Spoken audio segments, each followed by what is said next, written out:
Reddit. What are you? The moment I knew I have to get out of this relationship? When my best friend turned around to me, looked me dead in the eye and said, have you noticed that you're happier when he's not around? That is a good best friend right there. That's a tough topic to launch. I watched my best friend die horribly in an accident, was there when it happened, rode with him to the hospital in the ambulance, was standing there when the doctors pronounced him, waited there until the folks from the morgue downstairs came to get the body, then called his family and told them.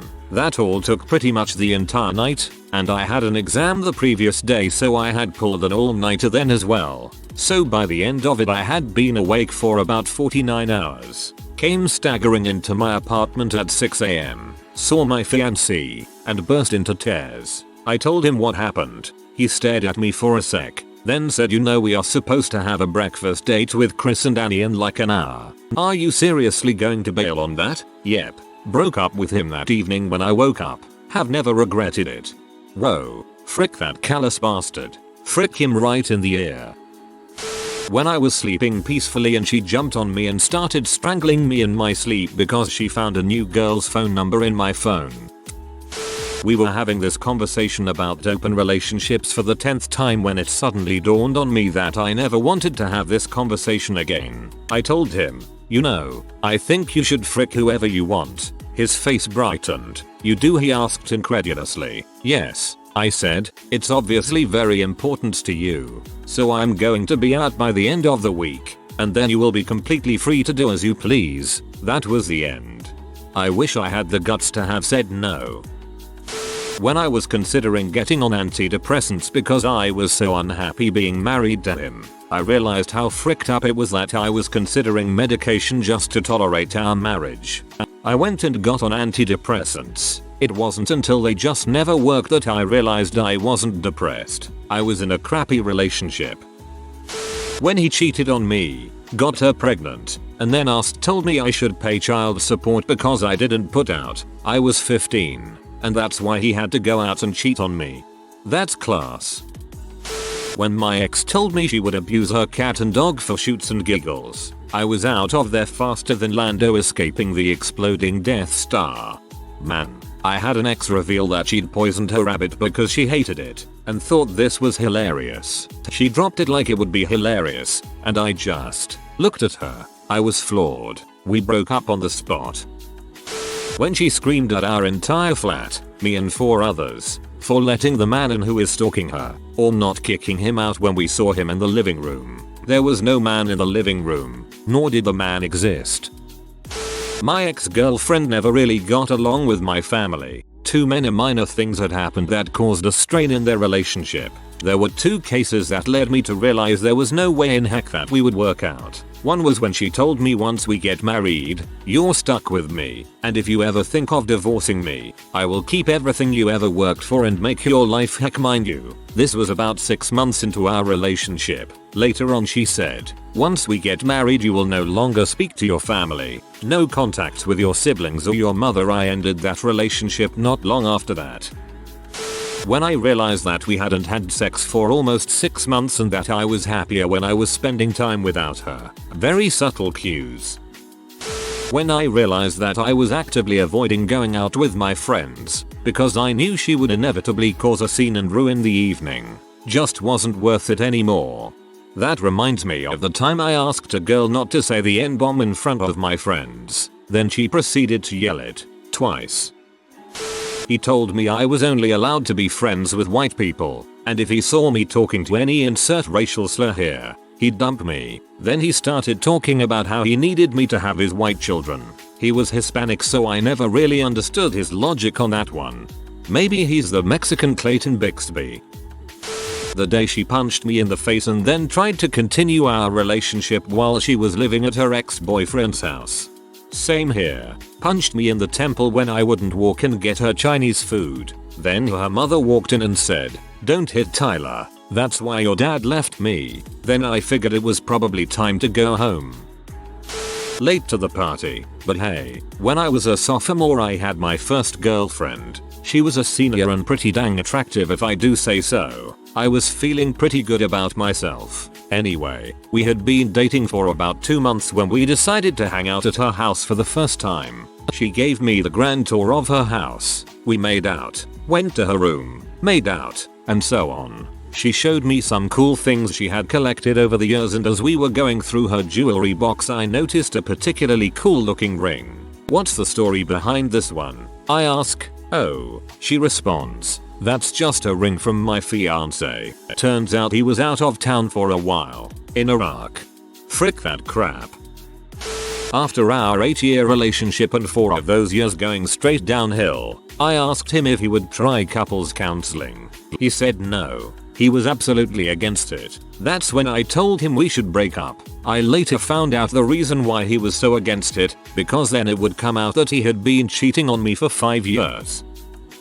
When I told him I didn't want to live with him because I wanted to finish school, and he told me a degree isn't important. That, and when I told him I thought we needed to talk because I was unhappy, instead of talking with me and figuring it out, he took his Xbox from my room and left. That was the last time I saw him. Then his mom emailed me telling me I was an awful person. Winners. I was living in Florida, homesick for New York, fighting with the crazy blonde girl I'd moved in with. Suddenly, in the bathroom, she threw a right hook. I blocked it. She threw a left. I blocked that too. As I stood there holding both her wrists, she kicked me square in the balls. In the 4 or 5 seconds I had before the pain kicked in, I threw her into a tight headlock. Together we fell to the floor of the bathroom, locked in combat, cursing and screaming at one another. Over her muffled screams, writhing beneath the toilet, I had a moment of intense, overwhelming clarity. As I stared curiously at the dirt and grime around the base of the bowl, a calm stole over me. It was at that exact moment that I knew the relationship was over. All of the fighting, all of the caring, all of the stupid crap I'd done to keep things going. It all seemed so totally absurd. Every ounce of desire I had to still be with her was completely gone. So I let go of my girlfriend and started laughing hysterically. My laughter took all the wind out of her sails. Instantly there was fear in her eyes. "What?" she asked. "Why are you laughing?" But I only shook my head and smiled. I was already thinking about whether I wanted to sell my motorcycle and fly home, or somehow drive it back to NY. Within days I'd sold my stuff and moved out. She begged and pleaded, of course, but the decision had been made. I'm still in NY and happier than ever, but I'll never forget the floor under that toilet. You know, that was quite beautifully written. I could picture that all so clearly. Sucks what happened, but I'm glad you are living a happier life equals. I walked in on my girlfriend in bed with another woman. They had all of a sudden become best friend in less than a month. Trust me, lesbian sex is not nearly as attractive when you are in love with one of the participants. When I caught her in bed with a gigolo, I might have forgiven infidelity. We all make mistakes and I have been tempted to. But fricking a gigolo? Game over. Everything was okay until I actually married her. After that things went downhill fast. The biggest problem was that I started to get sick constantly. I had always had good health up until marrying her. One day everything came into focus when we had someone else went to use the mayonnaise in the fridge. She freaked out and literally ran across the kitchen grabbing it out of his hand. She calmly walked over and handed it to me, saying that I was the only one allowed to eat the mayonnaise. It was then that I realized she was probably intentionally poisoning me. Our relationship had always gotten better when I was sick and helpless. She was widowed when I met her. I can't help wonder if her late husband was her victim. After we had split and I was waiting to file for divorce. In Canada you have to wait 1 year before filing for an uncontested divorce. She phoned me up out of the blue and wanted to know specifics about my life insurance policy. This came after a few months of no communication and with no small talk. For the next few weeks I found myself looking over my shoulder wondering if she had hired a hitman to whack me. Sound crazy? Besides my life insurance policy, I found out that she would have been able to collect a second federal survivor's death benefit from the government. She would have been able to continue collecting her late husband's and then mine. It sounds morbid, but I was worth more to her dead than alive. She poured a glass of water into my 360. Not because I was playing it too much or anything. There weren't any good games out that year. But because I walked away from an argument so we could both cool off and she wanted to hurt something she knew I loved. These were days before I became a mechanic and literally saved for months to buy that 360. But she knew that. Needless to say, she is long gone, and I replaced my fallen homie with a new version with built-in Wi-Fi. Gotta stay positive. D. When she threatened to frick her co-workers if she didn't get her way. After 4 years of bulls, my eyes flew open to it all. Working a new job, with a 1-year-old baby, still breastfeeding. My sex drive wasn't what it normally is. Phone bill comes in, $200 worth of phone sex charges. I sit him down, remind him that our budget was way too tight for that. Explain I don't have a problem with phone sex per se, but if we had $200 to blow, I'd let him get a couple of blowjobs from H if he needed to blow off steam that bad. But we don't have an extra $200 right now. He apologizes. We have a good discussion about getting our intimacy on the right track. Next month's cell phone bill is $800. It was higher than our rent at the time. We literally could not pay the bill. I found I actually could afford more by moving out. He spent more than he made even without the crazy phone sex charges. Did not know that people still do phone sex this day and age. Aside from that, good for you for walking out. When I started to hate spending time with her, there was also a 2-hour fight because I wanted to spend a day alone to work on some of my hobbies when she said I don't see how you can say you love someone and not want to spend as much time with them as possible. When I was grocery shopping one day and just stopped mid-track, realizing the man I wanted to marry was the one who thought I wasn't beautiful and called me fat and ugly and told me other girls were much more attractive than me. That with him I'd spend the rest of my life knowing I wasn't beautiful to the man I wanted to be beautiful for. I also realized how everything wasn't working between us, including our family life, and our relationship was a wreck on that day. Sadly, I stayed with him for several months more before I cut it off with him because I had no self-worth. Young, stupid love. He's probably projecting his crap load of insecurities on you. He's nothing more than a bully who destroys other people to feel better about himself. When I realized she was an emotional vampire, Jesus Christ, that woman almost killed me. One emotion. When I threw him a surprise 21st birthday party and invited all his friends who all had a great time, as did he, until he drank a handle of Jack and got in the tub fully clothed trying to drown himself, saying I'd rather die than spend another day with you. Mind you, I worked 3 jobs to keep our apartment while he sat home and played Call of Duty all day. Needless to say, I was out after that. The time I found out my 26-year-old ex was having sex with a 15-year-old girl, I think that moment was pretty defining. When we both knew the relationship was on its last leg, he told me the only way that this relationship was salvageable was if my mother agreed to write him a letter and have it notarized, stating that she would never disobey his wishes. I had never introduced him to my family, as per his request. Apparently, he felt disrespected that she had displayed an interest in wanting to meet him one day. I ended it right there. In an argument, she threw a glass of grape juice at my face, glass and all. I dodged it. It hit our white wall and fell on our white carpet. I freaked about the staining. Then I realized that 1, she made us buy and install white carpet, and 2, she made me care about white carpet. I was so gone the next day. This all happened on Skype, only typing. Him. I need to tell you something that's been bothering me. Me. What is it? Him. Last time we had sex, I noticed you have a hair on your nipple. It really ruined the moment for me. Me. What? Him. Yeah, it's really gross. Please pluck it. Also, I feel really disrespected and undervalued in this relationship because you don't try hard enough to be pretty for me. Me. Are you freaking serious? Him. You know, reasonable adults can take constructive criticism. I think the fact that you are angry with me shows that you are really immature. Yup, that was the end for me. That's just beautiful. You have a hair on your nipple and it ruined sex for me, but you're immature.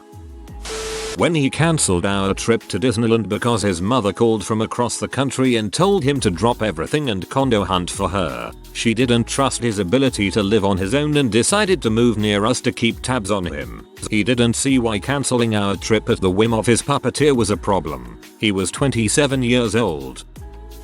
It should have been when I found his massive folder of crotch underskirt downshot pictures of various female friends. I understand being attracted to someone, but taking creepy little sneak shots of them and naming and categorizing them is freaking weird and indicative of a warped personality. It should have been when he cheated on me with his ex-girlfriend. First time. It should have been any of the hundreds of times I caught him lying in bed with some other chick. And being a huge noob at the time, not being able to say anything to him about it for fear of him getting angry with me. It should have been after I realized that he didn't give a crap about my well-being, but the desire to have a certain type of relationship is strong and one tends to fall in denial. Maybe it should have been the first time that he started choking me and grabbing my face. Forceful physical pushes with his arm firmly pressed into my neck that would leave me feeling helpless while he felt smugly superior. The hitting would only escalate until he would throw me onto the bed and jab his elbows into my chest lungs, or lifting me off my feet by my neck and wringing it so hard I was losing vision.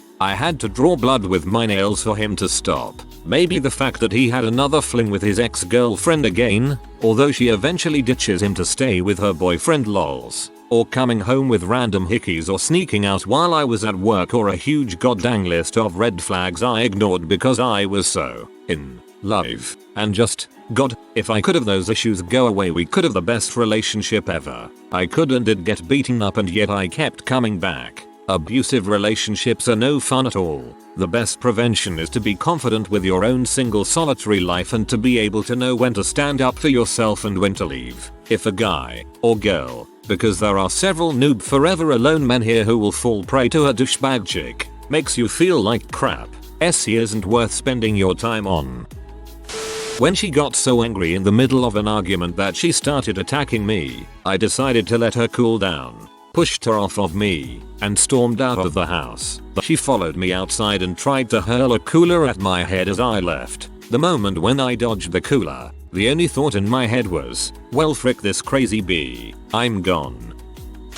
It wasn't when he left me at a bar to bang a girl in my truck. It wasn't when I found XS Victoria's Secret panties in his bed, when I couldn't fit into their XL panties. It wasn't when he dragged me through downtown Toronto because I wasn't walking fast enough. Peas, I walk with a cane. It wasn't when he threw me to the ground and started kicking me when one of his friends bought me a beer at a concert. It wasn't when he wouldn't allow me to eat anything other than 1 cup of white rice a day. It was when an older black gentleman at Costco told me I had beautiful eyes and that he could tell the heavens would sing at my smile. It was really ridiculous, but he was so nice that I burst into tears. I was then dragged to the car. When we got back to the apartment, he was screaming and throwing me around, and I bit him. It was the only move available to me, and he stopped. He let go of me, but I was so afraid of the look in his eyes that I ran and never looked back. This is kind of a small one, but we were walking through the park one day, and we saw a swing set. There were no little kids around, so I jokingly grabbed his hand and said, come on, let's go swing. He got mad at me for being stupid and immature. When I realized that I was her entire social life, that and the fact that I had absolutely no free time because she always needed to see me. For Veralones of Reddit, you may think that a clingy, nerdy shut-in girl is a godsend. I'm here to disappoint you and say that you're completely and utterly wrong. I think what some people, the clingers, fail to realize is no person can make you happy or complete. You have to be those things on your own before you can be with anyone. Otherwise you just smother them because it is way too much pressure to be what makes someone else happy. When I started having to pay the price for fricked up things her previous boyfriends had done, she would yell at me as though I was the one that hit her. Never touched her in that way previous boyfriend had. She started trying to interrogate me because she was convinced I, like a different previous boyfriend, was cheating on her. I never cheated. Come to think of it, I ended a number of my relationships when I realized that women were running me through a gauntlet in reaction to their past romantic injuries. OP, don't do this to the next guy you date. Your ex cheated on you, and that sucks, but it's not your next boyfriend's fault. Remember that. I will. It is hard though not to feel cautious the next time around. I've been a lurker for almost 2 years now, but this drove me to create an account. After being diagnosed with 2 mental conditions that changed my world and being forced to take a year off grad school because of them, My ex, who I had dated for 4 years, promised to be at my side and help me through this. That month she started sleeping with a friend of mine, telling me lies, and forcing me to believe that I needed her. It didn't take me long to find out, and after 5 months of that, I was finally able to end things with her. 2 years later, I'm working through grad school with my crap in order and the sweetest girl at my side. Me begging an now ex boyfriend who was stumbling and slurring not to go back into a bar we had just left. His response was "Get out of my way or I will break your neck." This guy knew he had a drinking problem. He had gotten DUIs, lost jobs, and ruined a lot of relationships with family and friends over the way he was when he's drinking. But I think he kinda enjoyed his having a reason to drink. Let me preface this story by admitting I had absolutely no self-respect at this time in my life, and this was my first serious relationship, which started in high school. Though we had been living together for about 4 months during college and she wanted to break up. However, she didn't want me to leave because she just wanted to date other people to see what it was like. Instead of telling her to frick off and asking her, "Hey, would you ever think that would ever be appropriate for either of us while we were still living together?" I took the low self-esteem route and said yes. Nothing changed. We were still in the same relationship after this. We were still sleeping together and we went on with our daily lives like the conversation never happened. I found out later, however, she was telling all her friends how we weren't together anymore. Things began to go south quickly, as they often do in this situation. Every time I felt I had had enough, I would tell her I was leaving. He would practically beg me to stay and I didn't have the balls to say no. I finally knew it was over when I heard her having sex with another guy in our house. This wasn't like I was out and then walked in and heard it. This was the middle of the day, on my day off, and I was sitting on the couch in the living room. It was probably the single most painful and liberating experience of my life. I was gone 2 days after that. I vowed to never let anyone walk on me the way she did again. I am so happy with the person I am today and the person that I'm with because I've found a good person I don't feel trapped by and wouldn't bat an eye for a second to tell her to frick off if she said we were on a break. I say that because I know she would say the same thing. We both know we deserve to be treated well because that's how we want to be treated. The 5th or so time I had to talk to my ex about how when I say no, I would not like that. I would be upset if you did. That means exactly what I said. It does not mean I would secretly like it or secretly find it romantic or that I would just pretend to be angry. When he blew past some of my comfort zones despite these talks and being surprised that I reacted exactly as I said I would and was not happy with him, was my time to bail moment. Other fun stories include an ex that faked a medical issue to get out of anything he did not want to do. The guy I was dating who asked me out by adding that he wanted to buy a gun and gets more money from his parents when in a relationship. A guy I was starting a relationship with that informed me he was actually very controlling, possessive, and attempted suicide multiple times when his previous girlfriend tried to leave him and then was shocked when I promptly ended all contact. The guy I was seeing who decided to come clean and admit he already had a girlfriend and then tried to kiss me immediately after. And my first boyfriend who told me I was about 15 pounds heavier than the girls he usually dated. Then grabbed and honked my boobs. I know how to pick you guys. If you are new to the channel, you can subscribe. I publish new videos every day. Until then, check another video.